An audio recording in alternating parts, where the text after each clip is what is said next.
1장 1절 한번 읽어보십니다. 사도행전 1장 1절.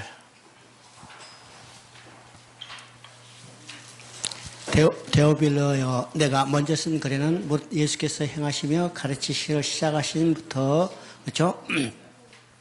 여기서 데오빌로, 그렇죠? 내가 먼저 쓴 글은 뭐냐면 곧 누가복음입니다. 누가복음도 수신자가 데오빌로죠. 예, 누가복음과 그래서 사도행전은 두 권의 책이 아니라 원래는 한 권의 책. 그래서 예, 전후편, 상하편 이렇게 이야기합니다. 데오빌로서 내가 먼저 쓴 글에서 예수의 행하시며 가르치시기를 시작하신부터 그가 택하신 사도에게 성령으로 명령하시고 성천하신 날까지를 기록하였노라. 누가복음은 누가는 누가복음과 사도행전 두 권의 복음서를 썼다고 하죠. 그래서 사도행전의 목적도 이미 누가복음 서문에서 보여준 것 같아요. 이루어진 사실에 대해서 더 정확히 알게 해서. 그래서 이제 누가복음은요, 누가가 이루어진 사실에 대해서 더 명확히 알게 해서 또 각각가 알고 있는 것을 더 확실하게 하게 해서. 그래서 이제 누가복음 이 사실적으로 역사적인 사실을 비교적 자세히 기록했다고 그래요. 어떤 학자는 이야기합니다. 누가복음에는 누가가 다른 성경에 나오지 않은 역사적인 사실을 스스로 많이 기록을 찾아서 누가복음에 기록했는데 그 내용이 한 30가지가 바로 기록되어 있다고 그래요. 우리가 다른 복음서에 나오지 않은 예수님의 어릴 때 행적들도 누가복음은 자세히 나오죠. 누가복음에 자세히 나옵니다. 언제 내용인가? 예수님이 12살쯤 돼서 성전에 올라가서 그 성전에 해당 사람들과 이 변론하는 내용도 나와요. 그렇기 때문에 사도행전 누가복음은 예수님의 행적에 대해서 비교적 역사적인 기록을 찾고 그것이 역사적인 기록이기 때문에 보다 더 예수님의 행적이 확실하다는 것을 알려주기 위한 목적이라고 했죠. 이서 수신자를 데오빌로라고 합니다. 데오빌로는 어떤 내용인가? 여러 가지 학자들의 견해가 있습니다. 이건 당시 로마의 어떤 고관일 수도 있다. 그죠? 데오빌로 카카라고 되어 있기 때문에 고관인 사람이다. 고급관인 사람일 수도 있다. 또 데오빌로 하니까 데오는 하나님이라는 뜻이죠. 데오. 필로스. 빌로는 사랑한다는 말입니다. 그죠? 필로스. 그래서 하나님을 사랑하는 사람들. 그러면 하나님을 사랑하는 사람들 하니까 대상이 누구예요? 대상이 누구? 우리잖아요. 그러니까 예수 믿는 사람들에게 예수님이 일어난 사실을 더욱더 정확히 알게 해서 또 어떤 사람은 로마 제국에서 갓 믿기를 시작한 초신자일 것이다. 이렇게 이야기합니다. 어떤 것들이 해석해도요, 이 내용은 큰 문제가 되지 않아요. 로마의 고관리에다가 예수님이 일어난 행적을 자세히 알려주는 거. 또 예수를 사랑하는 사람들, 곧 우리들에게 예수님이 이를 통해서 이런 사실을 자세히 알려주는 목적이죠. 우리는 뭘 통해서 알아요? 성경을 통해서 알기 때문에 누가는 이것을 우리에게 더욱더 알고 있는 내용을 더 확실히 깨닫게 해서 성경을 기록해서 우리에게 줬기 때문에 우리가 누가복음이나 사도행전을 통해서 예수님이 이루한 성취된 복음이 무엇이고 그것이 초대교회에 어떻게 전파되는가 그 역사를 우리가 깨닫게 되는 겁니다. 깨닫겠죠? 3절을 읽어보면 그가 고난받으신 후에 또한 그들에게 확실히 한 많은 증거로 친히 살아계심을 나타내사 40일 동안 그들에게 보이시며 하나님 나라 일을 말씀하시리라. 사도행전은 하나님 나라 일로 시작해서 하나님 나라 일로 끝나고 가르침으로 시작해서 가르침으로 끝나고 있다는 사실을 우리가 주목해 볼 필요가 있다 하죠. 그러면 성경 전체는 어떤 것인가? 하나님이 하나님의 나라 일을 이루어가는 하나님의 일을 기록하는 것이죠. 그죠? 그러면 하나님 나라는 일은 어떤 것이라고 했어요? 하나님 나라 일은 하나님이 왕이 되시고 그 형상대로 지은 인간이 백성이 돼서 하나님이 통치한 나라에서 하나님과 영원히 함께 살면서 기뻐하며 즐거워하며 그의 영광을 드러내는 거예요. 이게 하나님 나라입니다. 그렇죠? 하나님 나라. 근데 그를 위해서 하나님이 인간에게 한 언약을 주셨는데 이것이 창세기 2장 17절에 나왔어요. 그래서 창세기 2장 17절은 어떤 내용이요? 선악을 알게 한 나무의 실과는 먹지 말라. 먹으면 반드시 죽으리라. 인간의 관점으로 볼 때는 이것을 금지 명령이라고 했죠. 먹지 말라. 먹지 말라 했으니까 금지 명령이에요. 그래서 인간이 하나님의 금지한 명령을 어기고 범죄해서 타락했다 이렇게 이야기하지만은 그러면 우리가 하나님의 관점에서 볼 때는 이 내용이 어떤 것인가를 살펴봐야 한다고 했죠. 왜 하나님은 선악과를 두시고 먹지 말라고 명령했을까? 하나님의 마음이 무엇인가를 깨달을 때 성경에서 하나님과 인간의 관계를 세 가지 관계로 이야기한다고 했어요. 첫째는 왕과 백성의 관계, 두 번째는 남편과 아내의 관계, 세 번째는 아버지와 아들의 관계예요. 이 관계를 통해서 하나님은 자기 형상대로 지은 인간과 영원히 함께 살기를 원했어요. 그렇죠? 자, 왕과 백성의 관계. 왕과 백성의 관계에 대해서 되지만은 이것은 하나님 나라를 이루는 거죠. 하나님 나라는 어떤 나라예요? 하나님이 통치하는 하나님 나라예요. 하나님이 통치할 수 있는 주권이 있어야 해요. 그것이 법으로 나타나요. 그래서 창세기 2장 17절은 하나님 나라를 다스리기 위한 하나님의 법이었어요. 언약이었어요. 문제는 뭐냐? 백성인 인간이 이 법을 지키지 못했다 했죠. 이 법만 지켰다면 하나님이 통치하는 하나님 나라에서 하나님과 영원히 함께 살 수 있어요. 그 하나님 나라 어떤 나라예요? 하나님 주신 생명으로 하나님의 공급으로 하나님과 함께 사는 거죠. 두 번째는 남편과 아내의 관계예요. 남편과 아내의 관계가 되기 위해서는 결혼해야 해요. 결혼을 할 때는 서약이 있어야 해요. 바로 창세기 2장 17절은 남편 대신 하나님께서 아내 된 인간에게 결혼 서약으로 주신 언약이죠. 문제는 뭐예요? 아내 된 인간이 이 언약을 지키지 못했어요. 만약 아내 된 인간이 이 언약만 지켰다면 하나님과 인간, 남편과 아내의 관계에서 영원히 사랑하면서 함께 살 수 있어요. 남편과 아내가 된 목적이 뭐예요? 결혼한 목적이 뭐예요? 오직 하나예요. 함께 살게 해야죠. 그래서 하나님과 인간은 남편과 아내로서 영원히 사랑하면서 함께 살기를 원했는데 그를 이 언약으로 주신 것이 창세기 2장 17절인데 문제는 아내 된 인간이 이 언약을 지키지 못했던 데 있어요. 세 번째는 아버지 아들. 이건 순종의 관계예요. 순종의 관계죠? 순종의 법으로 주신 거예요. 이 법을 지키지 못했어요.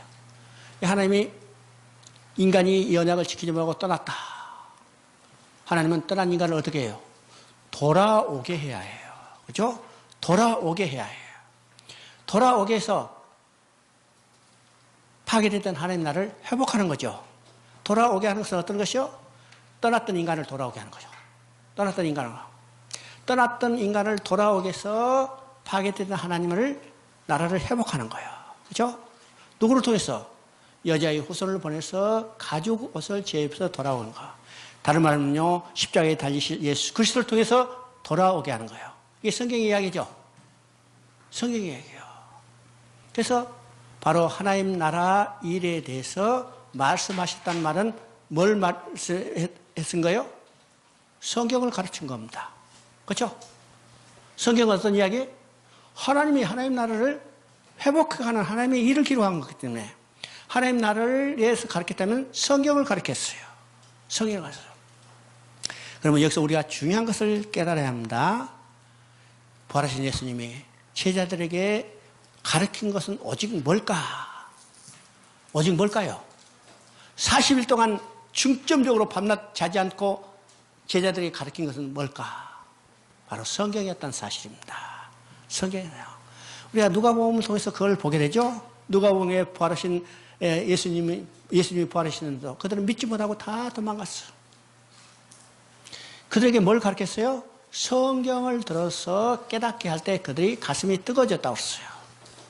그러면 예수님이 40일 동안 제자들과 함께 한 일은 오직 성경을 가르친 일이었음을 우리가 보게 되죠. 하나님 나라 일을 가르쳤어요. 그렇죠? 하나님 나라 일을 말씀했어요. 그러니까 예수님이 지금 40일 동안 벌여서 한 일은 하나님 나라 일에 대해서 가르쳤는데 예수님이 이 땅에 오신 목적도 하나님 나라 일을 회복하기 위해서죠. 그러면 예수님이 지금 살아 계실 때는 실제로 이 땅에 하나님 나라가 임해서 하나님 나라가 예수님이 주도적으로 이루어가는데 하나님 나라 예수님이 떠나신 후에는 그 일을 누가 해야 하냐면 성령이 대신해요. 성령이 대신해요. 그래서 성령을 보내주시겠다 약속해요. 그러면 성령이 누구를 통해서 이루어가냐면 사도들을 통해서 이루어 가시는 일입니다. 사도들을 통해서. 그러면 사도된 건 오늘날 말하면 교회예요. 교회를 통해서 성령의 역사로서 하나님 나라를 이루어가요. 이루어가죠. 그래서 사도행전은요, 담대히 하나님 나라를 전파하며 예수 그리스도를 가는 모든 것을 담대히 거침없이 가르치더라. 진행형으로 마치고 있습니다. 그래서 하나님 나라는 사도행전의 주제일 뿐만 아니라 성경 전체의 주제이기도 합니다. 그렇죠? 자, 그러면 예수님이 오셔서 이 땅에 하나님 나라를 이루어 가시는데 예수님이 떠나시는 성령에 의해서 이제 사도들을 통해서 그 일을 이루어 가셔야 해요. 이루어 가죠? 그래서 8절에서 예루살렘을 떠나지 말고 내게 들은 바 아버지의 약속을 기다리라. 사도들에게 분부하시죠. 그러면 사도들을 하나님께서 예수님께서 사도를 통해서 사도들에게 떠나시면서 분부하신 내용이 어떤 것인가? 바로 사도들은요, 예수님의 부활을 증거할 사람들이죠. 증거할 사람입니다. 또 이 증언을 하고 교회의 틀을 놓아야 할 창설 멤버들뿐만 아니라 더 나아가서는 신구약 성경을 완성해야 할 사명이 있습니다. 그죠? 오늘 사도들이 성경을 다 교육해서 오늘 우리에게 제졌어요. 오늘. 그래서 오늘 우리에게 되는 성경이라는 완성된 계시가 있죠? 완성된 계시죠. 바로 예수님은 사도들에게 이 사명을 보여서 내가 떠나더라도 교회를 세우고 그 교회를 태울 뿐만 아니라 신구약 성경을 완성해서 마지막 완성된 계시를 전해주려고 부탁한 겁니다. 부탁하죠. 그런데 만에 하나라도 그들에게 확실한 많은 증거를 친히 살아 계심을 나타냄이 없다면 이들이 전하는 것이 불확실하고 잘못 전할 수도 있죠. 그래서 40일 동안 집중적으로 그들에게 성경을 가르치시고 이들이 사명을 올바로 감당할 수 있도록 소위 말해서 훈련시켰다는 거예요. 훈련시켜요. 이 말은 다른 말에서 오늘 교회가 견고히 서고 성도들이 견고히 서게 하기 위해서는 뭘 가르쳐요? 예수님이 했던 것과 마찬가지로 하나님 나라 일, 곧 성경에 대해서 성도들에게 정확히 가르쳐야 합니다. 정확히 가르쳐야죠. 40일 동안 그들에게 집중적으로 강의한 결과는 어떻게 됐어요? 우리 이제 뒤에 나타나죠. 이 사도들이 담대히 복음을 증거할 때 무엇을 통해서 증거했어요? 성경을 통해서 증거하는 걸 봅니다. 우리 이제 사도들 보면요, 대부분 어떤 사람들이요? 사도들 보면 대부분 어떤 사람들이요? 유명한 사람들이요? 아니요. 이름 없는 사람들. 대부분 어떤 사람이요? 갈릴리 호숫가에서 그물질했던 사람들. 그물질했던 사람.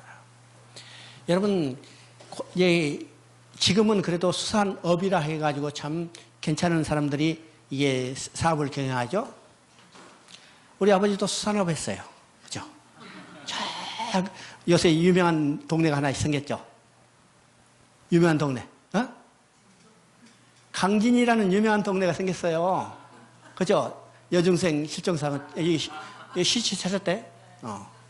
시체 찾았어. 야산에서 시체 찾았어. 8일 만에. 그 동네예요. 내가 거기 출신이 그 동네예요. 그 동네인데 그 사건이 일어난 그 동네도 우리하고 비슷해요. 거기 바닷가로 도안면이라는데 이 바닷가에 3m 바닷가예요. 내가 우리 동네 이름이 강진군 강진읍 남포리예요. 그렇죠? 남포리 포구잖아요. 수산업했어. 우리 아버지 배운 거 별로 없어요. 그저 그냥 이 꼬불꼬라는 한글 정도 쓸 정도예요. 그러니까 내가 초등학교 다닐 때 우리 담임 선생님부터 정말 갈세 많이 받았어요. 그 동네, 이 포구라는 동네가 본래 억새잖아요. 억새요. 그러니까 맨 학교 가서도 다른 동네 애들 때리고 하니까 억새. 그리고 이제 옛날에는 올사금을 가져오잖아요. 학생이 이제 선생한테 내요. 그럼 우리 동네에서 얘들이 가져온 돈은 선생이요. 손으로 받지도 않아요. 야, 야, 거기다 놔. 그래. 거기다 놔. 왜냐면 그 고기에서 삐리 나, 돌에서 삐리 나니까. 거기다 놔. 걔 맨날, 너 남포놈 그러죠. 그러니까, 갈릴리 호숫가에서 고기잡이 했던 베드로가 성경이 나온 대로, 그죠? 본래 학문이 없는 자라. 학문이 없는 자라. 근데 성령이 맞아 담대히 복음을 증거했어요. 다른 사람이 깜짝 놀랐죠. 어떻게 저렇게 아주 성경을 자유자재로 활용해서 복음을 증거할 수 있을까? 언제 성경 공부했겠어요? 어? 언제 성경 공부해서 40일 동안 40일 동안 밤낮없이 성경을 들어봤더니 이제는 성경이 완전히 내면화 돼가지고 그냥 자연스럽게 나오죠. 그때 성경책이 있었어요? 없었어요? 책 보고 한 게 아니요. 그죠? 그저 자연스럽게 나온 거예요. 자연스럽게. 성경을 안 토대 위에 우리 권능이 나타나는 사실을 우리가 깨달아야 합니다. 깨달았죠? 바로 이 40이라는 것은 얼마나 중요한가. 성경에 40이라는 말은 참 고난과 어려움의 시간이죠. 밤새도록 잠 안 자고 제대로 먹지도 안 하고 성경만 달달달 그냥 들었을 거예요. 그래서요, 이 시간이 지난 후 그들은 담대해졌죠. 담대해졌습니다.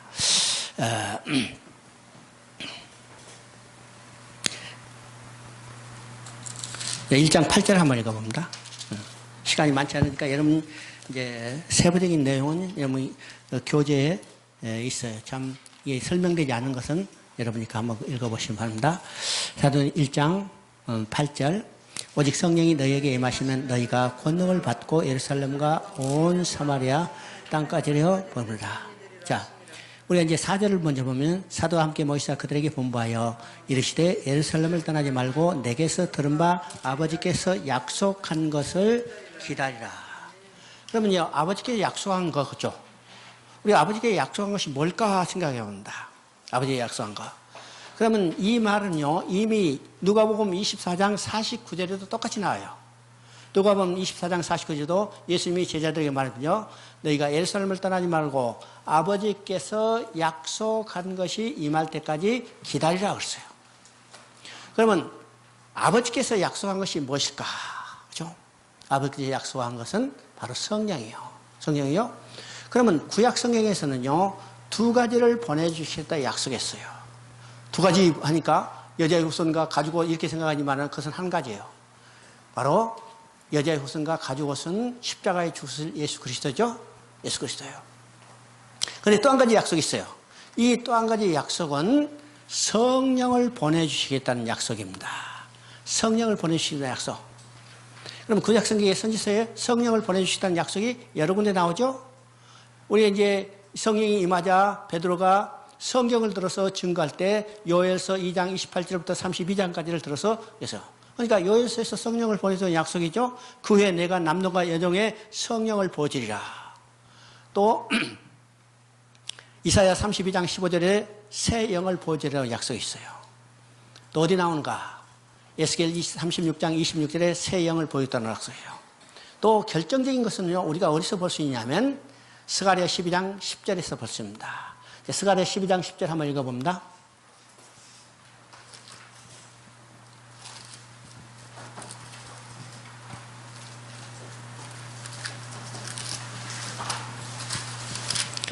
스가랴 12장 10절 내가 다윗의 집과 예루살렘 주민에게 은총과 강구하는 심령을 보여주리니 그들이 그 찌른 바 그를 바라보고 그를 위하여 애통하기를 독자를 위하여 애통하듯 하며 그를 위하여 통곡하기를 장자를 위하여 통곡하듯 하리라.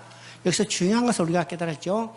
은총과 강구하는 심령은 다른 말로 하면 성령을 부어주신다는 거예요. 그러면 성령을 부어주시면 어떤 일이 있는가?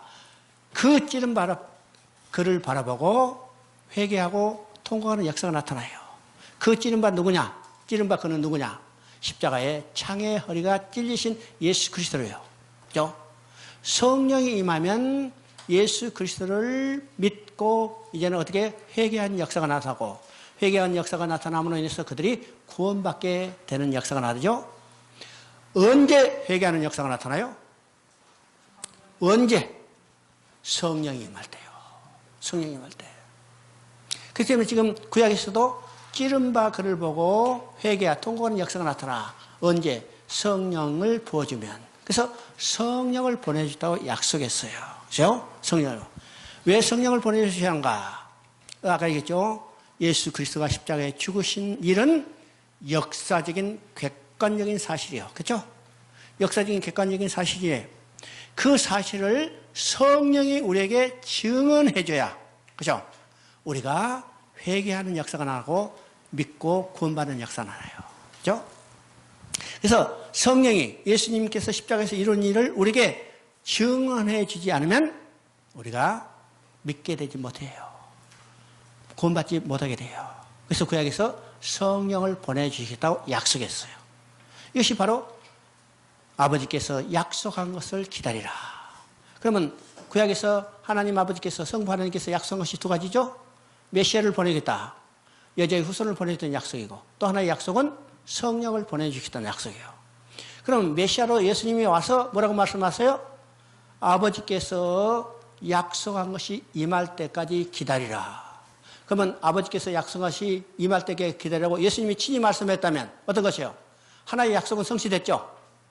어떤 약속? 메시아가 보내주겠다는 약속은 성취되고 얘는 또 하나의 약속, 성령을 보냈던 약속이에요. 성령이 임할 때까지 약속한 것이 임할 때까지 기다리라. 임할 때까지 기다리라. 이것이 구약에 두 가지 약속이 있다는 사실을 우리가 기억해야 합니다. 구약이죠. 그래서 성령이 임해야만 어떻게 해요? 우리가 예수가 누군지를 알고 무슨 일을 하는지를 알고 얘를 믿게 되는 거예요. 예수님이 친히 성령을 보내시는 약속이 성경에 반복되는 이유가 여기에 있어요. 그렇죠? 누가복음 24장 49절에도 예루살렘에서 기다리라. 성령이 임할 때 아버지께서 약속한 것이 임할 때까지 기다리겠죠? 요한복음에도 똑같이 나오죠. 요한복음에도 성령을 보내주셨다는 약속인데 요한복음 14장 16절에 말이죠. 내가 가면 다른 보혜사 성령을 너에게 보내주리니 그가 오면 영원히 너희와 함께 있으리라. 예수님이 육신을 입고 오셨지만은 이거는 지역적으로 제한되어 있죠. 시간적으로 제한되어 있죠. 우리 함께 섰어요. 우리는 본 적도 없어. 그렇죠? 예수님 봤어요? 있어? 예수님 봤어? 예수님 봤다면 이단이요. 그렇죠? 예수님 봤다면 이단이요. 오늘 우리는 예수님을 보지 못했어요. 그렇죠? 예수님을 보지 못했어. 무엇을 통해서 우리가 믿어요? 성경을 통해서 믿어요. 성령이 임하시면, 그렇죠? 다른 보혜사 성령을 보내드리니 그가 오면 영원히 너희와 함께 있으리라. 오늘 성령이 오셨어요. 누가 함께 있어요? 오늘 우리 함께 있잖아요. 어디에 기록되어 있어요? 성경에 기록되어 있어요. 우리는 성경을 통해서 믿는 거예요. 보고 믿는 게 아니라 뭘 통해서? 성경을 통해서 믿어. 분명히 이야기합니다. 봤다 하면 이단이요. 그렇죠? 봤다 하면 이단이요. 우리는 보지 않고 성경을 통해서 믿는 자들이에요. 그렇죠? 또 요한복음 15장 26절에 16장 26절에도 마찬가지지만 15장 26절에 아주 분명히 하죠. 진리의 영이 임하시면, 이거는 진리의 영이라고 써요. 진리의 영이 임하시면 어떻게 해요? 그가 내게 대해서 증언하리라. 진리의 영이 내게 대해서, 누구에 대해서? 예수 그리스도에 대해서 증언하리라. 예수 그리스도가 이 땅에, 하나님 아들 예수 그리스도가 이 땅에 육신을 입고 오셔서 십자가에 죽으시고 장세되고 부활한 이 모든 사실을 누가 증언해줘요? 성령이 증언해줘요. 성령이 증언할 때 우리가 믿게 되고 구원받게 되는 거죠. 그래서 예수님이 친히 누가복음뿐만 아니라 요한복음에서도 성령을 보내주겠다고 약속했어요. 그래서 고린도전서에서 말하죠. 누구든지 성령이 아니면 예수를 주라 고백할 수 없어요. 우리가 믿게 된 것은 뭐예요? 성령이 우리 안에 예수 그리스도를 증언해 줬기 때문이에요. 전해줬기 때문이요. 그래서 예수님을 떠나지 말고 아버지께서 약속한 것을 임할 때까지 기다리라. 자, 그래서 이제 8절에는 뭐라 써요?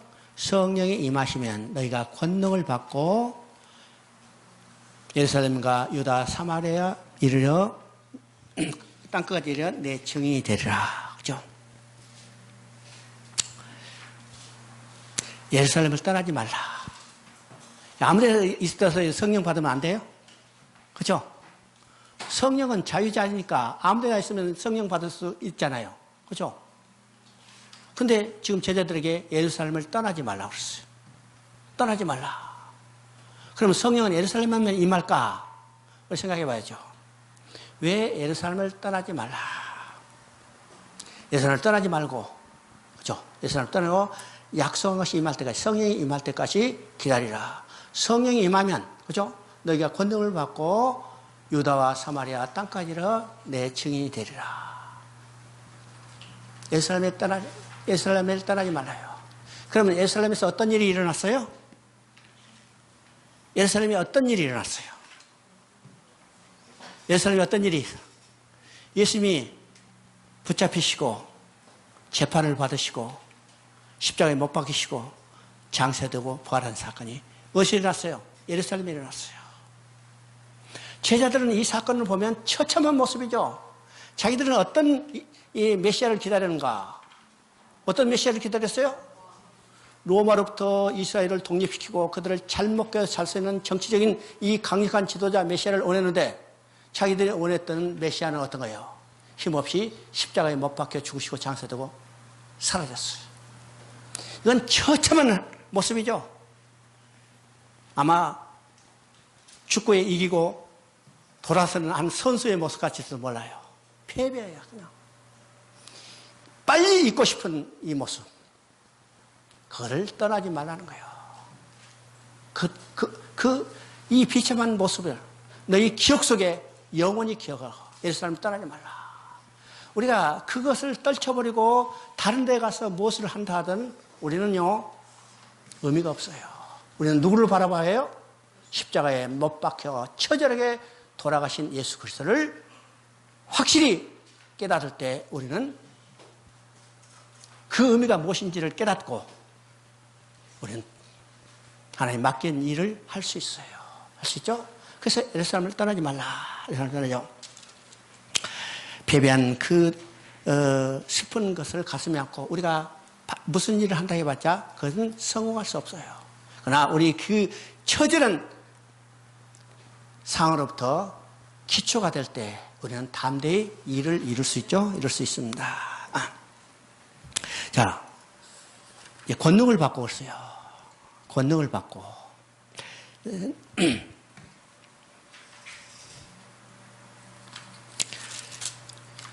성령이 임하시면 너희가 권능을 받고 예루살렘과 유다와 사마리아 땅끝이라 복음이 여기 내 증인이 되라. 그죠? 증인이 되라. 그러면 성령이 임하면 너희가 권능을 받고 그렇죠? 권능을 받고 그 권능을 받은 후에 어떻게 해요? 유다와 예루살렘과 사마리아 유다와 땅까지 이르러 내 증인이 되리라. 그렇죠? 증인이 되리라. 그러면 우리가 권능을 받는다는 의미가 무엇으로 어떻게 생각할까? 여러분 권능을 받는다는 의미가 뭐예요? 성령이 하면 슉 하면 팍 넘어지는 권능이요? 안전병이 따야 이래 하면 탁 일어서는 이 권능이요? 우리는요 이런 권능으로 쉽게 생각하죠. 야 성령이 하면 어디 가서는요 팍 하면 팍 넘어지나 이런 권능을 생각하냐면 여기서 권능을 받는다는 것은 중요한 의미가 있다는 사실이에요. 자기를 부인하는 힘입니다. 자기를 부인하는 힘. 여러분은요 가장 어려운 일이 어떤 일일까? 어떤 일일까요? 자기를 부인하는 일이죠. 죽을 때까지 안 버려져. 그죠? 죽을 때까지 안 버려져. 이 자기를 부인하는 거. 자기를 부인하지 않으면요, 예수님의 제자가 될 수 없고, 예수님이 제자가 되지 않으면 복음을 증거할 수 없어요. 그죠? 그래서 성령이 임하면, 내가 권능을 받아서는 성령이 임하면 자기를 완전히 부인한 것입니다. 예수님도 말씀하시죠. 나를 따르거든 자기를 부인하고 제 십자가를 지고 나를 따르니라. 그러니까 얼마나 자기를 부인하는 것이 어렵다면 나를 따르거든 자기를 부인하네요. 언제 자기를 부인했을까? 성령이 임할 때예요. 우리 힘과 능력으로 나를 부인하지 못해요. 부인하지 못해. 아무리 여러분 내가 부인하겠다고 연초에 작심삼이라고 명심보감을 사다 놓고 읽어봐지만은 안 되잖아요. 성경을 몇 번 읽어도 안 되잖아요. 안 돼요. 언제 할 수 있어요? 성령이만요. 내 능력이 아닙니다. 내 결단이 아니에요. 성령이 임하면 자기를 부인하는 거. 이 권능이 뭐는가? 바로 자기를 부인하는 능력이에요. 이때 우리는 드디어 어떻게 해요? 복음을 증거하는 주님의 제자가 될 수 있어요. 제자가 될 수 있죠? 그래서 우리 이제 권능을 받으면 우리 얼른 생각하기를 그냥 무슨 능력을 행하는 이런 것을 생각하지만은 가장 중요한 것은 자기를 부인해요. 거기에 2-6-5번에 나오죠. 예수님은 혈과 육으로서 이스라엘이 죽고 부활해야만 땅까지 이르러 부활의 증인이 될 수 있다고 하신 겁니다. 땅까지 이르러 부활의 증인이 된 사람은 성령 충만을 통해 혈과 육이 죽고 완전히 새롭게 태어난 사람입니다. 성령 충만은 예수님의 영의 충만입니다. 하나님을 무한대로 높이고 자신을 무한소로 축소시키는 자기 부정의 영이 바로 성령입니다. 예수님처럼 완전히 자기를 부인한 사람, 곧 성령 충만한 사람이 부활의 증인이며 그가 땅끝까지 달려갈 수 있는 사람입니다. 혈과 육이 죽고 거듭나지 않은 채 스스로 땅끝까지 달려가는 사람은 자아의 혈과 육을 확정하려는 죽음의 세력뿐입니다. 오늘 기독교 교회가 자기 부정이나 자기 분해보다는 자신의 혈과 육을 강화하여 땅까지 달려가는 유혹 앞에 노출되어 있습니다. 그러나 성령 충만은 우리의 혈과 육이 완전히 무력화를 가져옵니다. 혈과 육이 완전히 무력화가 된 교회의 증언은 다른 종교들마저 살아남는 하나님의 능력을 드러냅니다. 그래서 우리가 이제 권능을 받고 권능을 받는 이 성령이만 권능을 받는다는 의미가 어떤 의미일까? 권능을 받고 예루살렘과 유다와 사마리아 땅까지 이르러 내 증인이 되리라고 했어요. 증인이야. 여기서는 완전히 수동적으로 되어 있죠. 증인이 되리라. 언제 증인이 될 수 있느냐? 증인이 될 수 있냐면 우리 혈과 육이 완전히 죽어진 다음에 그 다음에 우리가 증인이 되는 게 아니라 주님이 우리를 증인으로 만드시는 겁니다. 증인이 되리라고 했어요. 증인이 되라. 되라 하지 않고 되리라 했어요. 이건 완전히 수동적이죠. 우리의 혈과 완전히 죽은 후에 주님이 우리를 들어서서 쓰시는 도구예요. 그래서 증인으로 만드시겠다는 거예요. 증인이 되리라.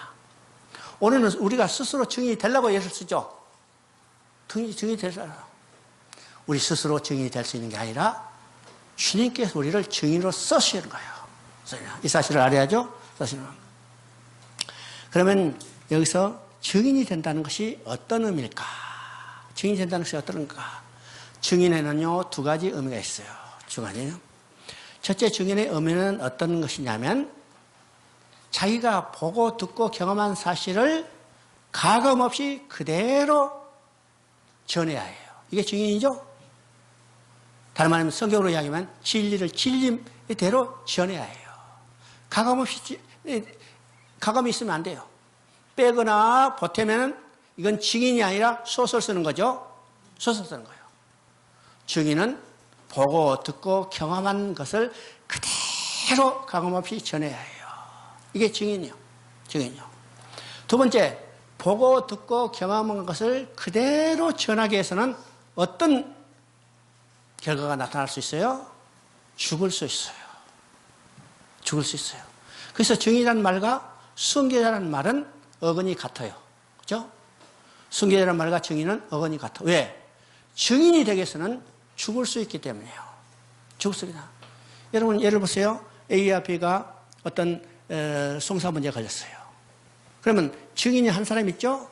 그 증인이 증언의 결과를 따라서 두 사람 중에 한 사람은 불리하고 망해요. 죽을 수도 있어요. 그러면 불리한 사람이 어떻게 해요? 이 증인을 매수하거나 심지어 어떻게 해요? 제거해버리는 거예요. 없애버리죠. 그런 소설이나 영화 많이 써요. 많이 있죠. 그러면 제거해버린다는 거. 죽을 수 있다는 거예요. 우리가 복음을 그대로 전하기 위해서는 어떻게 해요? 어떻게 해요? 두 가지 상반된 일이 우리에게 벌어진다는 사실이죠. 그죠? 어떤 일이요? 우리를 어떻게 해요? 꼬시는 거예요. 꼬시는 거. 그러면 증인이 될 수 없죠. 또 하나는 우리를 제거해보려는 사람이에요. 그래서 지금까지도 우리는 불사하고 진리만을 전해요. 이것이 예루살렘과 유다와 사마리아 땅끝까지 이르러 우리에게 증인이 되라. 이건 한마디로 죽으란 말이에요. 그죠? 죽으란 말이에요. 그러니까 바울은 바로 이 말을 그대로 받았죠. 내가 복음을 증거하는 내 생명도 조금도 아깝지 않을까요? 이 초대교회 교인들 많은 사람들, 아니 오늘날도 이 복음을 전하기 위해서 많은 증인들이 있죠. 증인들.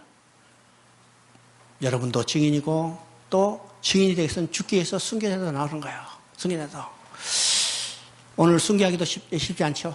옛날처럼 순교자도 나오고. 그래, 중국에서도 순교하라고 예를 쓰는 사람들도 있는데 안 죽이더라고요. 그죠? 안 죽여요. 요새 이제 앞으로 어떤 중국에서 일이 일어날지 아무도 예측할 수 없어요. 참 무슨요. 지금도 사천성 성도 지방에서는 제가 오기 전에 300명의 지도자들이 끌려갔어요. 한 달 동안 있다가 죽일 수는 없잖아요. 죽일 수는 없으니까 다시 방면을 했는데 그들은 항상 감시 대상입니다. 감시 대상. 이제 저항이 심해지면, 그렇죠? 반드시 앞으로 저항이 심해질 텐데 저항이 심해지면 그 중에 몇 사람은 순교자도 나올 수 있을 가능성이 있다는 것입니다. 가능성이에요. 그래서 그 사람들이 왜 죽어요? 진리를 진리대로 정하게 했어요. 지금 중국어는 영어 기독교를 변질시키라고 악을 쓰죠. 악을 써요. 그래서 중국은 이제 본토가 이게 토착화 신앙해가지고 여러 가지로 지금까지를 해체해야 하는데 본격적으로 성경 자체도 지금 바꿔가지고 중국적 성경으로 지금 쓰게 할 예정입니다. 여러분 보세요. 지금까지는 이제 성경을 읽어 쓰다가 지금 기독교 성도들이 성경, 중국화된 성경을 4년, 5년, 10년만 써보세요. 본래 성경 모르고 그들이 가르친 성경 그대로 받아들이죠. 받아들여요. 이단들이 하는 거 똑같죠. 계속해서 그것만 가르치니까 세뇌돼가지고 그거의 진리인 줄 아는 거예요. 중국도 그렇게 되면 정말 세계에서 가장 큰 이단 종교가 하나 생긴 거죠. 우리 기도 많이 해야 합니다. 정말. 정말. 하나님은 참, 오전에도 이야기했지만은, 이 66권 다 번역하게 하시고, 유도수 목사 쓰는 다 번역하게 하시고, 또 많은 자료를 중국어로 번역해서 지금 현재 지도자들에게 가르치고 그들이 활용할 수 있도록 만들어주신 것 참 하나님의 때 하나님의 절묘한 역사구나 생각을 해요. 그래서 내가 여기 지금 한국에 와가지고 마지막 3권을 제외하고 그 번역을 후원했던 사람들에게 내가 마지막으로 그 이제 번역 자료를 보내면서 그랬어요. 내가 66권 다 번역, 앞으로 남은 3권 두 사람한테 여기 다 번역하면 우리 그거 들고 잔치 한번 크게 합시다. 그죠? 잔치 한번 크게 합시다. 그래서 이제 우리 선교사 분도 계시지만은, 문서 선교, 이 번역하는 사업에 좀 많이 신경을 써주세요. 우리가 떠나면 남는 자료는 그거예요. 그죠? 그들에게 필요한 자료 우리가 제공해주고 그들이 올바른 신앙의 사역을 감당할 수 있도록 해주는 것이 우리 선교사를 책임입니다. 네. 그런 면에도 많이 신경을 써주셔서 참으로 좋은 일들이 이루어지기를 바랍니다. 자, 이제 사도행전 1장 8절을 읽었죠? 여러분, 여기서 이제 땅끝까지 이르러 복음을 증거하라. 땅끝까지에 대해서는 아마 아까 이야기했어요. 땅끝은 시간적으로 땅끝, 그 다음에 장소적으로 땅끝 이야기했는데 시간적인 땅끝은 어떻죠? 예수님이 다시 오실 때까지, 그죠? 다시 오실 때까지. 아니, 우리가 개인적인 종말, 우리가 죽을 때까지 해야 할 일이 뭐냐면 복음을 전하는 거예요. 복음을 전하는 거죠. 내가 몇 번 강조하지만은 우리가 예수 믿고 구원받고 이 땅에 살게 하는 하나님의 뜻은 오직 우리로 하여금 땅끝까지 복음을 증거하라는 거죠.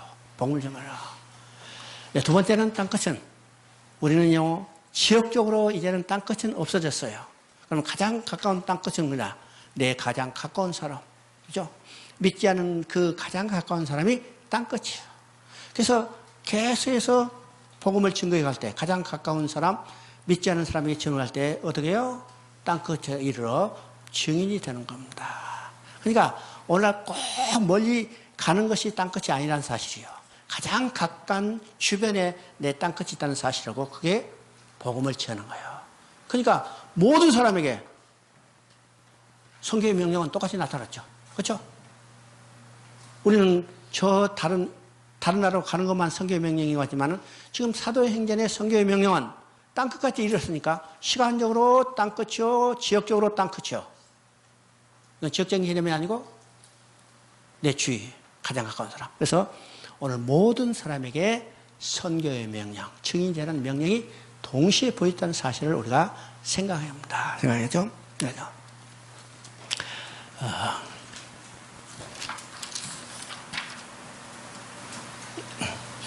그래서 사도행전 1장 9절부터 11절까지는 선교 명령을 내리신 주님께서 승천하신 내용입니다. 승천하시죠. 11절 보면 11절 한번 읽어봅니다.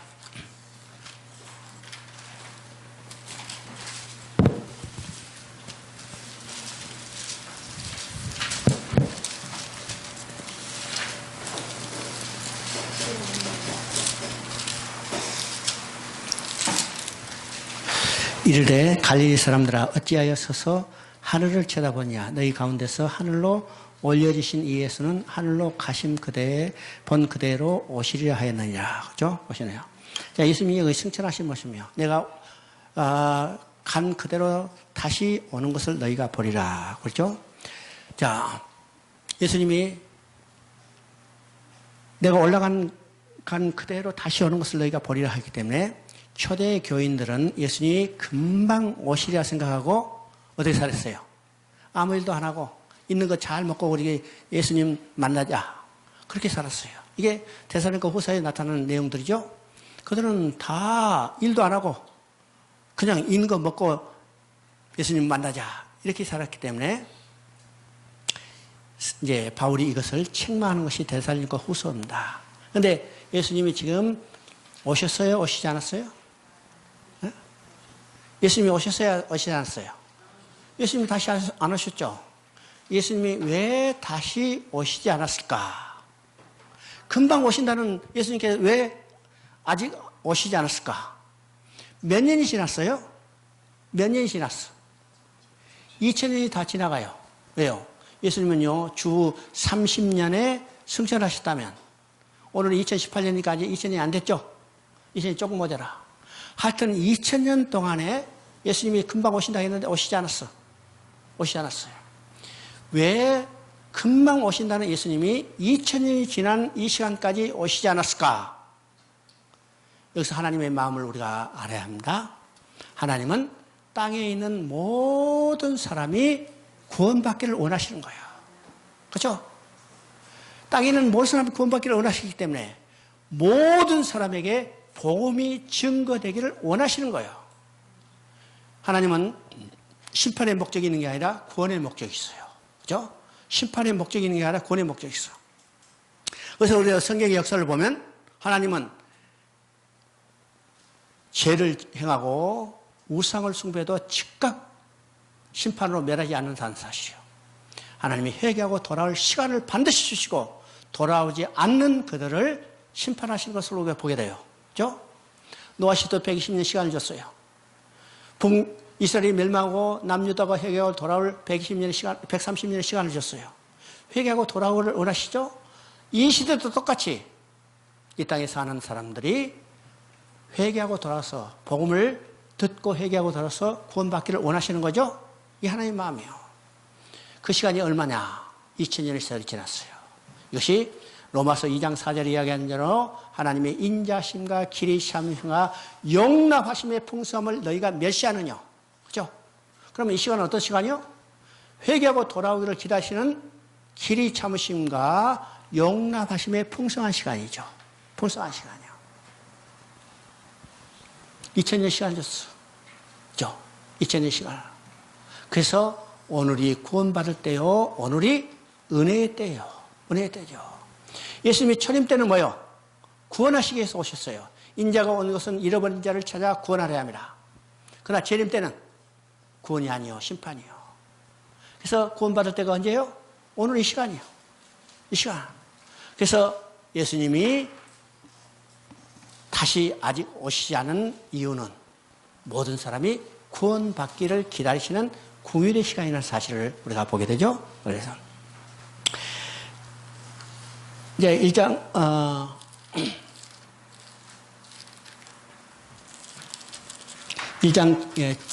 11절 보는데 이르되 갈릴리 사람들아 어찌하여 서서 하늘을 쳐다보느냐. 여기서 갈릴리 사람들이라고 써요. 갈릴리 사람들은 어떤 사람들이요? 아예 소위 말해서 아주 총구석 사람들이죠. 갈릴리 사람. 그래서 갈릴리 사람들은 당시로 봐서는 별로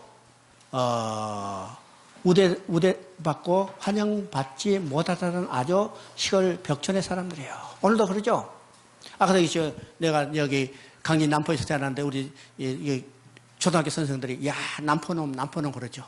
남포하면 대표적으로 그냥 억센 사람들이 사는 거, 뱃사람들 그냥 고기 잡는 이스라엘이에요. 갈릴리 사람들 어떤 사람들이요? 똑같죠. 갈릴리 호석에서 베드로가 고기잡이 했으니까.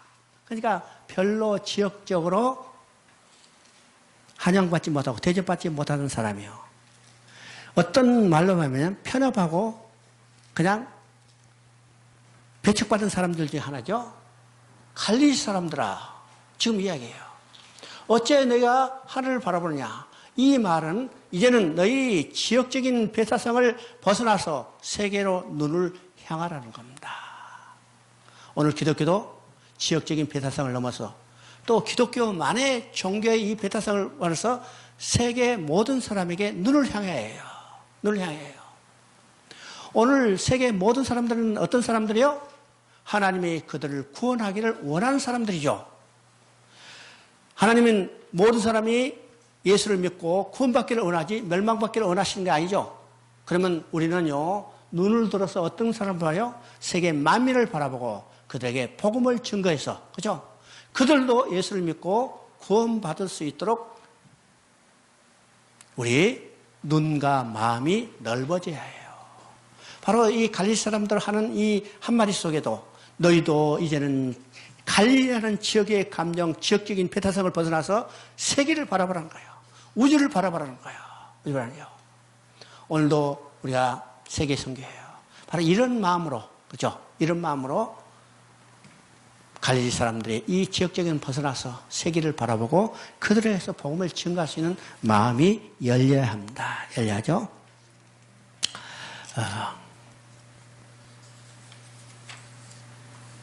이제 1장 24절부터 14절까지는 제자들이 이제 예루살렘에 돌아와서 기도에 전념하는 모습이죠. 마가의 다락방에서 기도하는 모습. 마가의 다락방에 모여든 사람들은 자연스러운 관계보다 오히려 서로에 대한 어색함과 인간적 장벽을 가지고 모였다고 볼 수 있습니다. 이 사람들이 어떻게 해요? 참 기쁨으로 모이기보다도 어떻게 했어요? 지금까지 예수님을 배반했던 제자들이죠. 예수님을 부인했던 예수님의 동생들이죠. 그런데 그들이 모였을 때 어색했어요. 많은 어색함을 가지고 모였는데 그들은 그 모든 마음을 떨쳐버리고 어떻게 했어요? 오직 기도에 전념했어요. 우리 14절 보니까 더불어 마음을 같이하여 오로에 기도에 힘쓰니라. 더불어 마음을 같이하여 오로지 힘쓰는 표현을 통해서 얼마나 기도에 몰입했는가를 우리가 보여주죠.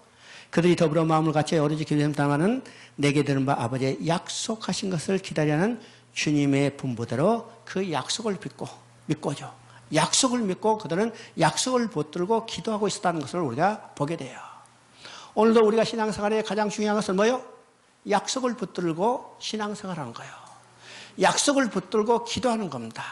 약속을 붙들고 하나님의 사명을 감당하는 거예요. 주님의 사명을 감당해요. 오직 우리의 모든 신앙의 근거는 약속에 있어요. 약속. 그 약속은 어디에 있어요? 약속은 어디에 있어요? 성경이 오늘 우리에게 주신 약속이죠. 이 약속을 붙들고, 이 약속은 어떤 것이에요? 그 약속은 이제 약속이라고 하는 게 약속이 어떤 것인가? 아브라함이 주시던 약속이에요. 그 약속이 오늘 우리에게 전해지죠? 오늘 나에게 주신 약속이에요. 그 약속은 어떤 것이요? 아브라함이 주신 약속 이야기했죠. 창세기 12장 1절부터 3절까지에 나오는 이 약속의 내용은 세 가지라고 그랬죠. 첫째는 자손에 대한 약속이에요. 자손에 대한 약속. 내가 너로 큰 나라를 이루리라. 큰 나라를 이루기 위해서는 인구가 많아야 해요. 인구가 많기 위해서는 자손이 번성해야 해요. 그렇죠? 자손이 번성. 그래서 자손이 번성하기로 약속했는데 그 약속은 땅의 틀같이 내 후손이 많아지라. 하늘의 별같이 내 후손이 많아지라. 바다의 모래같이 내 후손이 많아지라. 그러면 이 셀 수 없이 많아지는 자손은 궁극적으로 누구에 대한 이야기인가? 예수 그리스도예요. 그렇죠? 갈라디아서 3장 16절입니다. 예수 그리스도. 이 말은 예수 그리스도를 믿는 하나님 백성이 많아져서 셀 수 없는 그 백성으로서 하나님이 큰 나라를 이루시겠다는 거예요. 두 번째 약속의 내용은 어떤 것인가? 땅에 대한 약속이죠. 땅에 대한 약속. 내가 보여줄 땅으로 가라. 그 보여줄 땅은 가나안 땅이에요. 그 가나안 땅은 언제 주시겠던가? 내 후손이 400년 동안 이방의 계기되어 괴롭힘을 당하다가 내가 400년 만에 이 땅으로 돌아오게 하리라. 그 땅이 가나안 땅이에요. 이건 육적으로 가나안 땅이지만은 우리가 돌아갈 영원한 본향 천국을 이야기합니다. 그죠? 세 번째 약속의 내용은 복이라고 했어요. 그 복은 어떤 것이라고 했어요? 그리스도 안에서 하늘에 속한 모든 신령한 복. 보시죠? 그러면 아브라함에게 약속했던 이 자손과 땅과 복에 대한 약속은 궁극적으로 어떤 것인가? 예수 그리스도를 통해서 천국에 돌아가서 하나님과 영원히 함께 살면서 누리게 될 복이에요. 이게 아브라함이 주신 약속이죠? 그래서 하나님은요, 아브라함에게 복음을 전했다고 그랬어요. 복음을 전했어요. 그러면 창세기 12장에서 하나님께서 아브라함에게 복음을 전한 이 복음이 오늘 누구에게 전해졌는가? 누구에게 전했어요? 오늘 나에게 전해졌어요. 그 약속의 내용은 뭐예요? 복음이고 그 복음의 내용은 하나님 주신 약속이고 하나님이 주신 약속을 우리가 정리하면 그리스도를 통해서 천국에 들어와서 하나님과 영원히 함께 살면서 누리게 될 복. 인간이 가장 중요한 복은 어떤 것이요? 엄마를 품을 떠나서 엄마를 잃어버린 아이에게 가장 중요한 일은 어떤 일이요? 엄마 품에 안기는 거예요. 엄마 품에 안기면 지금까지 엄마를 잃어버리고 슬픔과 두려움에 떨면서 울고 있던 어린아이가 엄마 품에 안기면 어떻게 해요? 기뻐요. 두려움이 사라져요. 그죠? 평안을 누려요. 그래서 인간의 가장 중요한 일은 하나님께 다시 돌아가요. 하나님께 다시 돌아가. 누구를 통해서? 예수 그리스도를 통해서. 예수 그리스도를 통해서 하나님께 돌아가서 하나님과 함께 살면서 누리게 될 복. 이것이 복음이죠. 이것이 하나님께서 아브라함에게 전한 내용이고 이 복음이 오늘 나에게 줬어요.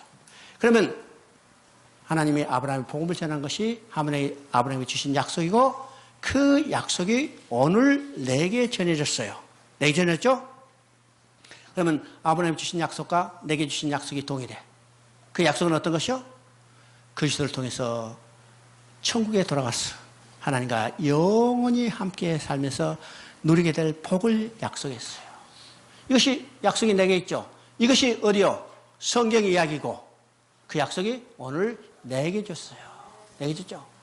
오늘은 이 약속을 붙들고 믿음으로 살아가는 거예요. 이 약속이 오늘 내게 주신 하나님이 내게 주신 소망이에요. 그렇죠? 소망. 우리 소망의 삶은 뭐예요? 하나님께 더 식어서 하나님과 영원히 함께 살 것을 소망을 바라보는 거예요. 이걸 하나님이 약속으로 주셨기 때문에 우리 믿음은 뭐예요? 하나님의 약속을 믿는 믿음. 이런 믿음이죠. 그래서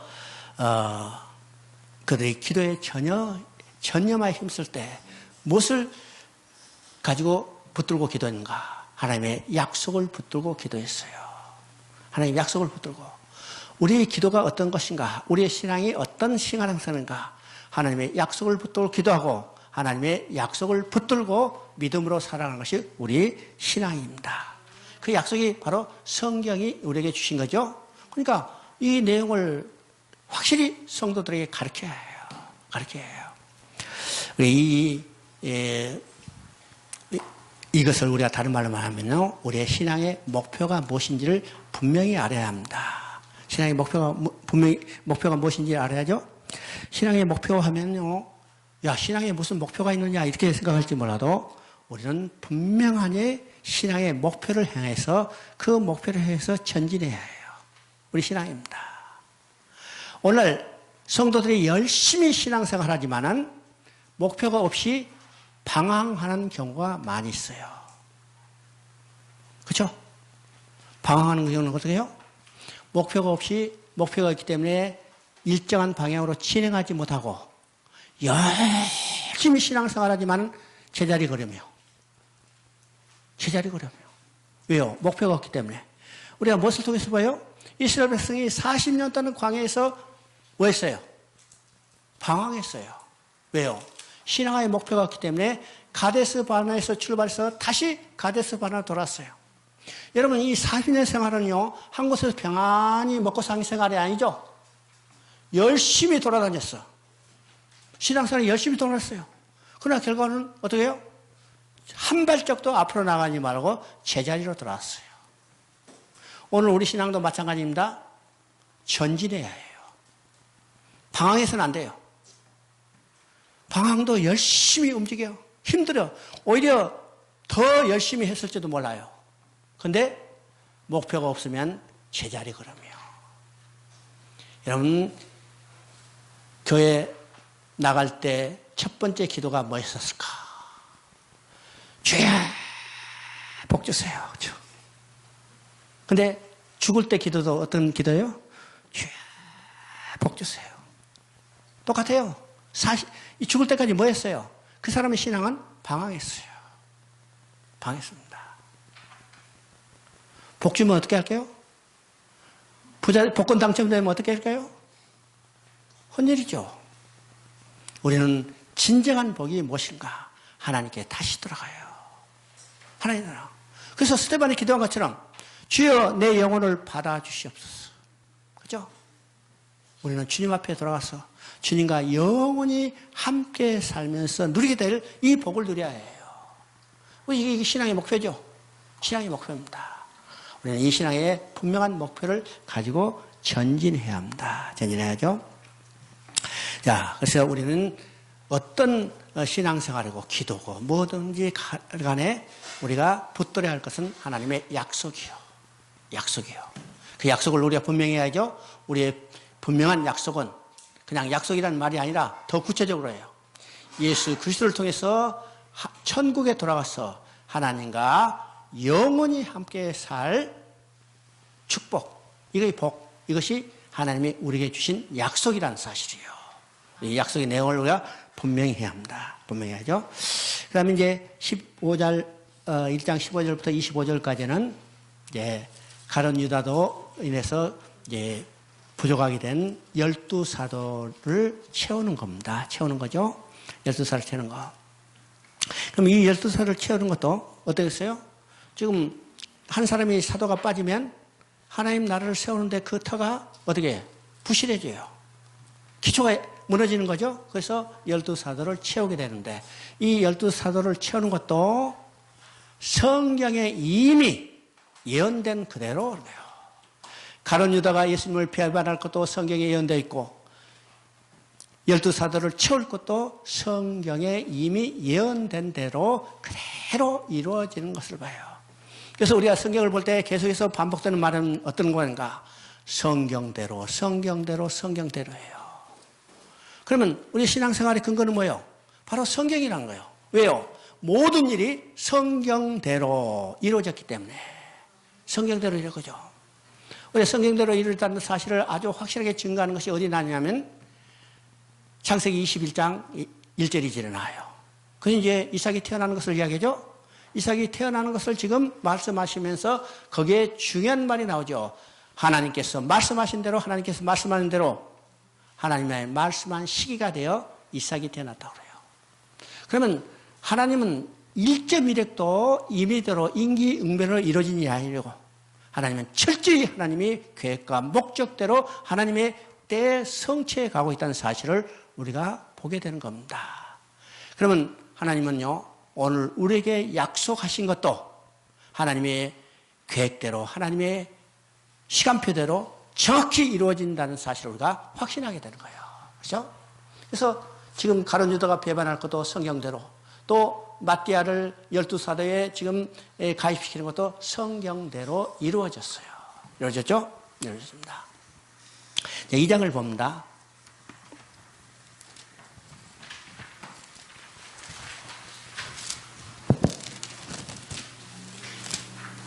2장 1절을 한번 읽어보십니다. 오순절날이 이름에 그들이 다 같이 한 곳에 모여 호련히 하늘로부터 급하고 강한 바람 같은 것이 소리가 있어 그들이 앉은 온 집에 가득하며 마치 불의 혀처럼 갈라지는 것들이 그들에게 보이며 각 사람 위에 하나씩 임하여 있더니 그들이 다 성령의 충만을 받고 성령이 말하게 하심을 따라 다른 언어들로 말하기를 시작하니라. 그죠?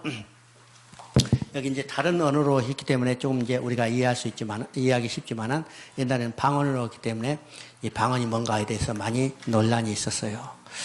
여기서 이제 오순절이 임하자 각 사람, 거기서 모인 사람들은 몇 개 지방에서 왔냐면 16개 지방에서 왔다고 그래요. 그러면 지금 유대인들인데 유대인들이 지금 오순절이 성령이 임하자 각 지역에서 왔어요. 왜 각 지역에서 왔을까? 이건 성경을 그대로 응하게 하는 거죠. 그러면 성경을 어떤 성경을 응하게 하는가? 예, 신명기를 통해서 하나님이 모세를 통해서 말씀하세요. 너희가 가나안 땅에 들어가서 절기를 지키려거든 하나님이 그 이름을 두시려고 택한 한 곳에 가서 여기 절기를 지키라. 그 절기이 어떤 절기요? 첫째는 유월절이요. 유월절과 무교절은 이제 같은 절기요. 유월절을 지키고 오순절을 지키고 초막절을. 이 세 절기는 하나님이 그 이름을 두시려고 택한 한 곳에 가서 절기를 지키라. 그래서 절기를 지키죠. 그래서 지금 오순절이 되니까 그 절기를 지키기 위해서 지금 각 지역에서 유대인들은 일생에 한 번은 거기를 가야 하니까 절기를 지키러 왔어요. 그죠? 거기에 온 사람들의 이 지역을 다 쓰는데 16개 지역이었어요. 16개. 이 사람들이 지금 오순절을 지키러 왔다가 뭘 지금 이제 보게 돼요? 오순절이 이름에 성령이 강림했다고 했어요. 그러면 오순절이 성령이 임했다는 것은 어디서 지금 볼 수 있냐면 레위기 23장이 보죠. 오순절에 성령이 임할 때요. 성령이 임하. 그러면 성령이 임하면 어떤 일이 벌까? 거기서 새 소재를 들으라고 했죠. 새 소재를 들으라는 것은 오순절에 성령이 임함으로 뭐가 태어날 것을 이미 계시하고 있냐면 신약의 교회가 태어날 것을 계시하고 있어요. 시작했죠? 자, 그런데 이 성령이 임했어요. 이 성령이 어떻게 임는가? 각 사람 위에 불의 해와 같이 임했다고 했습니다. 불의 해와 같이. 그러면 왜 각 사람 위에 불의 해와 같이 임했을까? 왜 각 사람 위에 불의 해와 같이 임했을까요? 여기에 구약의 내용을 우리가 또 봐야 해요. 우리 이제 출애굽기 40장을 보면 모세가 성막을 완공했어요. 그죠? 성막을 완공했어. 성막이 완공되자 구름이 해막의 대표고 여호와의 영광이 성막에 충만하매. 그죠? 여호와의 영광이 성막에 충만해. 모세는 들어가지 못했더라. 그죠? 모세는 성막에 들어가지 못했어요. 그러면 하나님의 영광은 어디에 임했어요? 성막에 임했어요. 그죠? 하나님의 영광은 성막에 임했어. 모세에 임한 게 아니죠? 모세에 임한 거야. 이 사항이 역대하 7장에 똑같이 나와요. 그럼 역대하 7장은 어떤 건가? 솔로몬이 성전을 완공하고 하나님께 봉헌 기도를 해요. 역대하 7장 1절에 보면 솔로몬이 기도를 마침에 하늘에서 불이 내려와 재물을 태우고 번제물을 태웠어요. 그죠? 그리고 성전에 여호와의 영광이 충만해요. 그러나 제사장들은 밖에 있었더라고 그랬습니다. 그러면요, 모세의 성막, 솔로몬의 성전을 보세요. 모세의 성막과 솔로몬의 성전에 하나님의 영광이 충만했죠. 하나님의 영광이 충만했죠. 그러나 모세와 제사장들에게 충만한 건 아니죠? 충만한 건 아니에요. 그런데 지금 사도행전 2장에서는 성령이 불같이 각 사람 위에 임했다. 각 사람에 임했다 그랬어요. 왜 그럴까? 이건 구약과 신약의 차이죠? 신약에는 어떤 거예요? 신약에는 각 사람에게 성전이 지어졌어요. 성전. 성전이 지금 어디에 지어졌어요? 성전이 어디에 지어졌어? 각 사람에게 있잖아요. 고린도서 전서 3장 16절 17절에 이야기한 것처럼 너희가 하나님의 성전인 것과 하나님의 영이 너희 안에 계신 것을 알지 못하느냐. 요거는요, 알라는 거죠. 확신하라는 거예요. 누가 하나님의 성전이요? 우리가 하나님의 성전이고 하나님의 영이 우리 안에 계시는 거예요. 오늘 이 신약이에요. 그러니까 지금 오순절이 임한 성령이 임한 것은 신약시대 지금 성령이 임했죠? 어디에 임했어요? 성전에 임한 것은 동일한데 구약시대는 눈에 보이는 가시적인 성막 성전이지만 신약시대는 눈에 보이지 않은 우리 안에 지어진 성전에 하나님이 영이 임한 거예요. 영이 임해요. 그래서 여러분 안에 지금 누가 계세요? 여러분 안에 누가 계세요? 성령이 계시잖아요. 성령 산에 가서 찾을 필요 없어요? 그렇죠? 골방에 가서 찾을 필요 없어요. 오늘 내 안에 성전이 있어요. 이 사실을 확신해요. 그러면 성령 충만이라는 것은 어떤 의미일까? 우리가 사도행전을 보면 성령 충만하면 불이 확 하고 은사가 팍팍 일어나고 하는 것으로 성령 충만이라 하죠. 이건 성령 충만이라는 의미가 오늘날 해석이 잘못된 겁니다. 오늘 성령 충만은 어떤 것이요? 내 안에 성령이 계세요. 그렇죠? 성령은 인격적인 하나님이에요. 인격적인 하나님. 인격적인 하나님은 자기 멋대로 하지 않아요. 하나님은 독재자 아니요. 하나님은 폭군이 아니요. 멋대로 하지 않아. 내 안에 성령이 계시는데 이 성령에게 모든 것을 맡기고 저는 할 수 없어요. 성령께서 다 모든 것을 이루어주세요. 맡길 때 어떻게 해요? 성령이 그때 역사하시는 거예요. 그때 역사하시는 거예요. 내가 하는 것이 더 큰일이요? 아니면 성령이 나를 위해 해주시는 일이 큰일이요? 성령이 해주시는 큰일이요. 성령이 역사할 때 놀라운 일들이 일어나죠. 이게 성령 충만입니다. 성령 충만. 내 안에 있는 성령께 모든 것을 맡겨드리고 성령이 뜻하신 대로 모든 것을 이룰 수 있도록 다 맡겨드리는 것이 성령의 충만이에요. 성령 충만. 그런데 오늘 우리 신앙생활에도 성령께 모든 것을 다 맡겨야 아니면 지가 하려고 그래요. 어? 지가 하려고 그래. 이게 자기 부인이요. 그래서 이게 자기 부인이 제일 어렵기 때문에 성령이 임하면 너희가 권능을 받는 것은 자기를 부인하고 성령께 모든 것을 맡길 때 성령이 역사하는 거예요. 성령이죠? 야. 그래서 이제 오순절 성령이 임해서 교회가 생겨난 거죠. 그래서 이 교회가 생겨난 것은 이미 여러분 이야기했지만 레위기 23장 16절 17절에 신약의 교회가 탄생할 것을 예언했어요. 예언했죠? 레위기 한번 봅니다. 레위기 23장.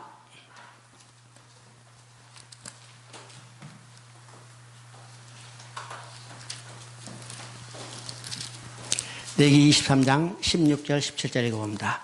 일곱 안식일 이틀 날까지 합쳐서 50일을 계수하여 새 소재를 여호와께 드리되 너희의 처소에서 10분의 2 에바로 만든 떡 2개를 가져다가 흔들지니 이는 고운 가루에 누룩을 넣어서 구운 것이요 이는 첫 요제로 너희에게 드릴 것이며. 그죠? 안식 후 이튿날까지 합해 50일째. 그러니까 7안식일이 지나고 하루를 더 버텨서 50일째니까 오순절이죠. 오순절에 뭘 하라고 하냐면 새 소재로 여호와께 드리라고 했습니다. 새 소재로 여호와께 드리라 할 때 어떻게 하라고 했냐면 떡 2개를 만들어서 흔들지니. 흔드는 것은요, 요제예요. 기쁨으로 드린 짓을 합니다. 그죠? 그러면 50일째 새 소재로 드리는 것은 어떤 것인가? 오순절 성령 강림으로 태어난 것이 뭐냐면 신약의 교회예요. 신약의 교회는 하나님께 드리는 기쁨의 제물로 드려지는 거예요. 그죠? 기쁨의 제물로. 그런데 이 기쁨의 제물 새 소재를 드릴 때 떡 2개를 만들라고 했죠? 떡 2개. 왜 떡 2개를 만들까? 구약시대는 떡을 만드는 기준은 12개예요. 이스라엘 12지파를 상징하는 12개를 만들어서 떡 2줄로 올려드렸는데 이건 떡 2개를 만들어 그랬죠. 왜 구약시대에 떡 12개를 만들지 않고 2개를 만들었을까? 이거는 성령 강림으로 태어날 새 소재, 그죠? 신약의 교회를 의미합니다. 그러면 신약의 교회는 어떤 것인가? 이방인과 유대인이 담이 헐어지고 하나가 된 것이요. 그래서 떡 2개를 만들어서 하나님 앞에 기쁨으로 흔들어드리라는 겁니다. 또 여기서 교회가 어떤 것인가? 그죠? 이방인과 유대가 담이 헐어지는 뿐만 아니라 교회는 어떤 것이요? 교회는 어떤 것이요? 죄인들이 모인 것이요. 그죠? 교회는 죄인들이 모인 거. 우리 교회 하면요, 거룩한 거. 거기 가면 사람들이 다 그냥 신선처럼 생각하지만은 교회는 어떤 것인가? 교회는 죄인들이 모인 것이요. 그래서 지금 떡을 만들 때 뭐라고 했어요? 떡을 만들 때 뭐라고 했어요? 누룩을 넣어라. 구약시대에 떡을 만드는, 진설병을 떡을 만드는 것은요, 누룩을 넣지 말고, 그죠? 꿀을 넣지 말고, 고운 가루를 빚어서 번철로 구워서 그것을 매 안식일에 갈아줘야 해요. 근데 지금 이거 신소재를 들을 때 뭘 들었어요? 떡 2개를 만들 때 그 떡에 뭘 넣으라고 했어요? 누룩을 넣어라. 누룩은 뭐예요? 부패와 죄를 상징하는 거예요. 그러면 교회는 어떤 것이라는 거예요? 교회는 어떤 것인가? 죄와 더러움이 있다는 거예요. 그죠? 누가 뭐 했어? 누가 뭐 했어요? 거룩한 사람들이 뭐 했어요? 죄인들이 뭐 했어요? 그러니까 교회가 어떤 것인가를 우리가 알아야죠. 교회는 어떤 것인가? 이왕 나왔으니까 이야기해야 됩니다. 교회는 죄인들이 모인 것이요. 죄인들이요. 에베소서 4장 25절부터 한번 봅니다.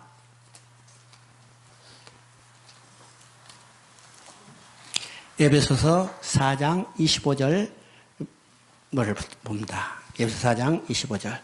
그런즉 거짓을 버리고 각각 그 입과 더불어 참된 것을 말하라. 이는 우리가 서로 지체가 됨이니라. 자, 에베소서는요, 우리가 쉽게 말하면서 교회론이라고 그래요. 교회론. 그러면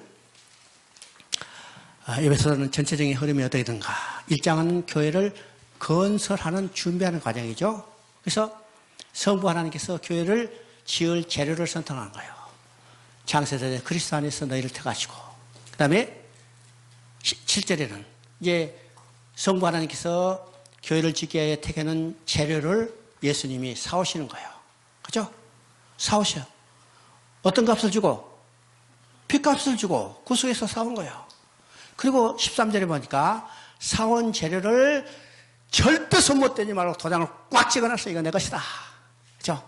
이것이 1장의 내용입니다. 그 다음에 이제 2장에서는 성부께서 택하시고 성자께서 사오시고 성령께서 인치신 그 재료를 가지고 교회를 지어가는 이야기예요. 지어가는 거죠. 그래서 선지자 사도들 터에 예수 그리스도가 모퉁이들이 돼서 연결해 가서 교회를 지어가는 거죠. 그 다음에 3장에는요. 교회를 다 지어놓고 솔로몬이 성전을 봉헌하듯 기도하시지 바울이 기도하는 내용입니다. 그 기도하는 내용은 이 교회 하나님의 영광이 충만케 해주십시오. 우리 교회는 어떤 것이요? 하나님의 영광이 충만한 건데. 근데 4장에서는 그 교회가 지켜야 할 것이 무엇인가를 고면하는 말입니다. 그러면 하나님의 영광만 충만하면 야, 교회가 대단하다. 그냥. 근데 교회의 실체는 어떤 것인가? 4장에서 그것을 우리에게 이야기하고 있어요. 교회의 실체는 어떤 것인가?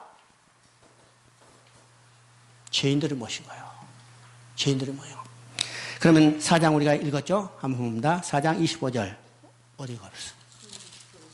그런즉 거짓을 버리고, 지금 교회에 권면하는 말인데, 거짓을 버리고 하면 거짓이 있단 말이 없단 말이에요. 거짓이 없다면 버리란 말 안 했겠죠? 쓰레기가 없으면 쓰레기 버리란 말 안 해. 근데 쓰레기가 꽉 찼으니까 쓰레기 버리라는 거예요. 그죠? 거짓을 버리고 교회가 거짓이 있다는 거예요.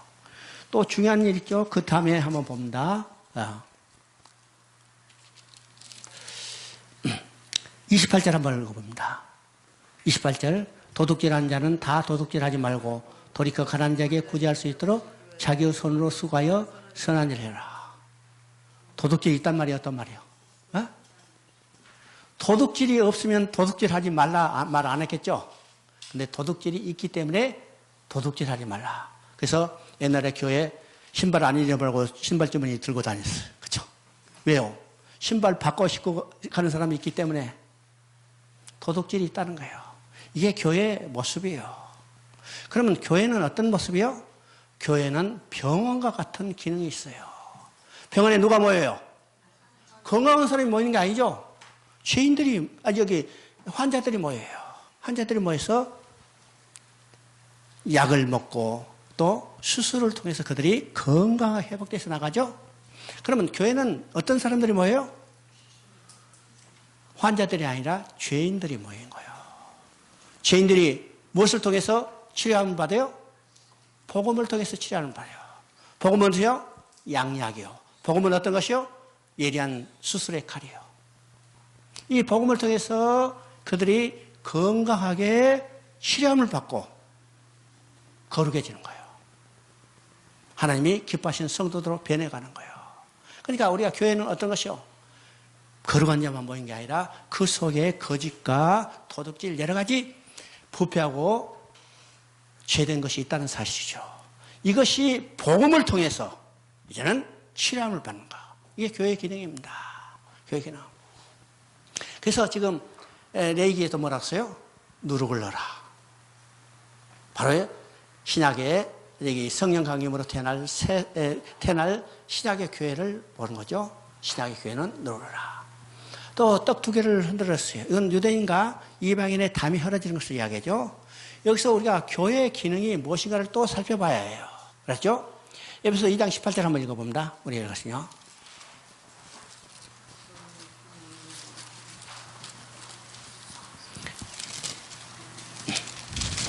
에베소 2장 18절. 이는 그로 말미암아 우리들이 한 성령 안에서 아버지께 나아감을 얻게 하셨습니다. 그로 말미암아는 누구요? 예수 그리스도로 말미암아. 우리 둘이 한 성령 안에서. 그러면 우리 둘은 누구냐면 이방인과 유대인 만민을 이야기해요. 만민이 한 성령 안에서 아버지께 나아감을 얻느니라. 이게 중요한 이야기죠?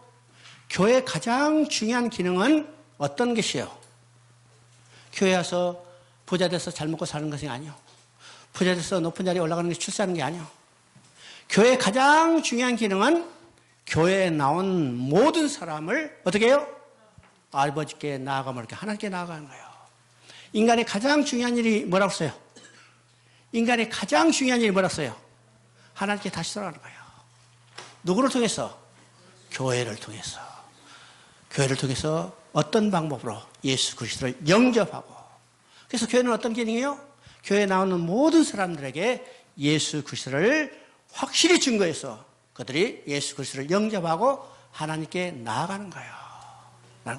그러니까 교회에서 가장 정확히, 가장 확실하게 증거해야 할 내용이 뭐냐면 오직 예수 그리스도예요.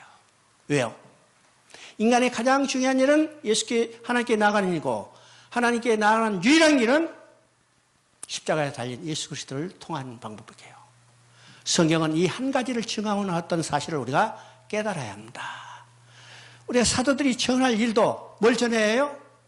오직 예수 그리스도를 증하는 거예요. 그래서 하나님 나라 예수 그리스도에 관한 것을 담대하게 거침없이 전하였더라, 가르쳤더라. 이게 사도행전의 역사입니다. 그렇죠? 오늘은 여기까지 하십시다. 하나님 아버지 참으로 감사합니다.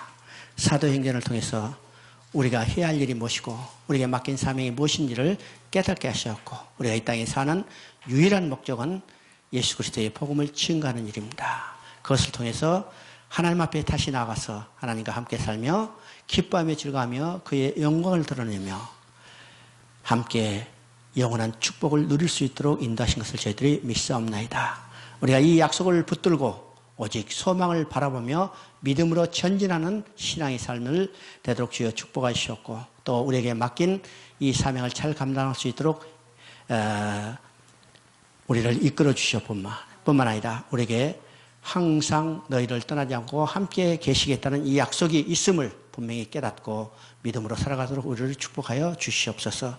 오늘도 이 말씀을 들려주시고 우리 심령을 굳게 잡아주신 은혜 감사드리오며 우리 주 예수 그리스도 이름으로 기도드리옵나이다. 아멘. 내일 뵙겠습니다.